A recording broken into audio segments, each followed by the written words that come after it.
The sun rose slowly over the Nile, spilling golden light across the river's surface and bathing the ancient land in a glow that felt almost divine. For thousands of years, Egypt had lived by this river, its heartbeat, its lifeline, and the silent witness to the rise and fall of countless civilizations. Yet, for all that time, many of its greatest secrets remained hidden beneath layers of sand, stone, and myth. Some secrets were buried deliberately, guarded fiercely by priests who believed knowledge was power. Others were lost to time, waiting for the day when someone brave, curious, or foolish enough would uncover them. In the year 1240 BCE, during the reign of Pharaoh Ramesses II, a young scribe named Menes found himself at the edge of such a discovery. He was not a warrior, nor a nobleman, nor a priest. He was simply a boy of 19, trained to record tax records, livestock counts, and temple offerings. But Menes possessed something that set him apart from most. He was curious. Too curious, some said. His father often warned him that curiosity in Egypt could lead either to greatness or to the wrath of the gods. It was on a scorching afternoon when Menes stumbled upon the first clue. He had been sent to deliver scrolls to the Temple of Amun in Thebes. The temple was immense, its towering columns carved with stories of creation, battles, and divine blessings. Priests in white linen robes moved about quietly, their footsteps echoing through the halls like whispers from another world. After handing the scrolls to a senior priest, Menes wandered deeper into the temple, drawn by a strange sense of familiarity. He found himself standing before a wall covered with hieroglyphs so ancient that parts of them had faded. But among them was a symbol he knew well, a falcon with a blazing sun above its head. Horus. Beneath it, hardly hidden behind a layer of plaster, Menes noticed an inscription. The plaster was cracked, crumbling slightly. Curiosity overwhelmed caution. He reached out, gently pressing against the surface. A small piece fell away, revealing a few words of an older text. Beneath the heart of the sky, guarded by light and shadow, lies the chamber of the first knowledge. A chill ran through Menes despite the heat. First knowledge was a phrase whispered only in myths, stories told around fires. Some said it referred to the origin of Egypt itself, to the moment when gods walked among men. Others claimed it described a hidden chamber containing wisdom too powerful for ordinary mortals. Before he could examine further, a stern voice called from behind him. "Scribe, you do not belong here." Menes spun around to find High Priest Nekbet glaring at him. The priest was tall, his shaved head glistening in the sunlight that filtered through the stone pillars. His eyes, dark and sharp, seemed to pierce directly into Menes' thoughts.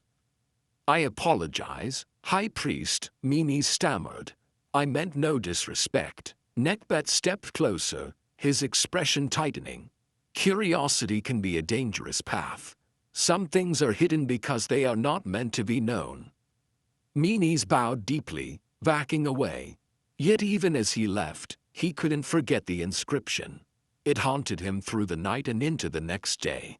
2 days later, unable to resist the pull of the mystery, Menes returned secretly to the temple. This time he brought a small oil lamp and a carving tool. He moved silently through the halls until reaching the same wall. When he pressed again on the cracked plaster, more fell away. Slowly, carefully, he revealed the full inscription.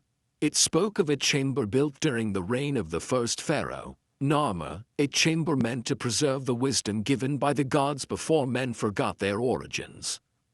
The inscription ended with a riddle. When the sun lies beneath the ground and the shadow rises above it, follow the falcon's gaze. Menes studied the symbols for hours until he felt a presence behind him. His lamp flickered. This time, it wasn't the high priest. It was a girl, no more than 17, dressed in simple linen. A temple servant, "You're the scribe who asks too many questions," she said softly. "My name is Citra. I've watched you. I know you seek the chamber." Menes swallowed hard. "Do you know of it?" Citra nodded. "My mother served in this temple before she died. She told me stories the priests tried to silence. Stories of a secret chamber beneath the sands. I can help you." Though uncertain, Menes trusted her. Together they studied the riddle. The next morning, they visited the statue of Horus outside the temple. At dawn, the falcon's stone eyes gazed toward the east, but the riddle spoke of the sun lying beneath the ground. Sunset, not sunrise, so they returned at dusk. As the sun dipped below the horizon, Horus' shadow stretched across the courtyard and pointed directly toward a sealed door at the base of the statue. A door Menes had never noticed. Its surface was carved with ancient symbols. With a trembling hand, Menes pushed. The stone door groaned and opened, releasing a gust of cool air that smelled of earth and centuries. A hidden passage. Citra lit a second lamp. They descended narrow steps worn smooth by time. The deeper they went, the colder the air became. The walls were painted with scenes older than any Menes had ever studied. Scenes of gods shaping the land, raising mountains, carving the Nile, teaching humans to build, farm, and write. At the bottom of the stairs, they found a chamber sealed by a massive stone slab. In its center was a carving of the sun beneath the ground, exactly as the riddle had described. Menes placed his hand on the stone. It slid open effortlessly, as if waiting for him. Inside lay a vast room lit by glowing orbs that did not burn like ordinary flames. Golden walls rose high, covered in ancient scripts. At the center of the chamber stood a pedestal holding a stone tablet unlike any Menes had seen. The tablet of first knowledge. Citra gasped. Menes stepped forward, heart pounding. The tablet revealed secrets of astronomy, medicine, engineering, and more. Knowledge so advanced it felt almost impossible. There were diagrams of machines, descriptions of healing techniques, accounts of the stars and their movements. It claimed that the gods were not merely spiritual beings but teachers from a distant realm who came to guide early humans. As Menes reached out to touch the tablet, a loud voice thundered behind them. "You have gone too far." Nekbet stood in the doorway, flanked by two guards. His face was filled with fury and fear. "You were warned," he said. "This knowledge is forbidden." Menes stepped protectively in front of Citra. "Why hide it?" he cried. "This belongs to all of Egypt." Nekbet advanced slowly. "Power must be controlled. If the people learn they were once equal to the gods, they will rise against the order. Chaos will consume the land." Menes shook his head. "Knowledge does not create chaos. Ignorance does." The high priest signaled his guards. Menes grabbed the tablet, clutching it tightly as he and Citra ran between two golden pillars. The chamber erupted with shouts. As they fled into the passage, the ground shook. The chamber began collapsing, the ancient structure no longer able to bear disturbance. Citra pulled Menes up the stairs.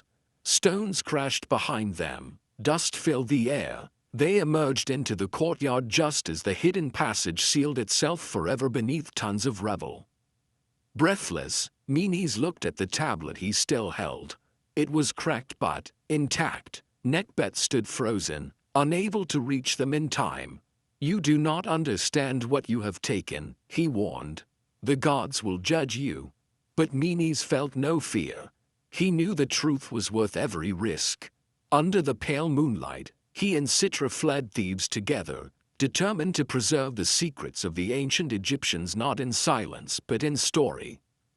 They traveled from village to village, sharing the knowledge in fragments, teaching farmers better ways to grow crops, healers more effective treatments, and builders new techniques that strengthened their structures.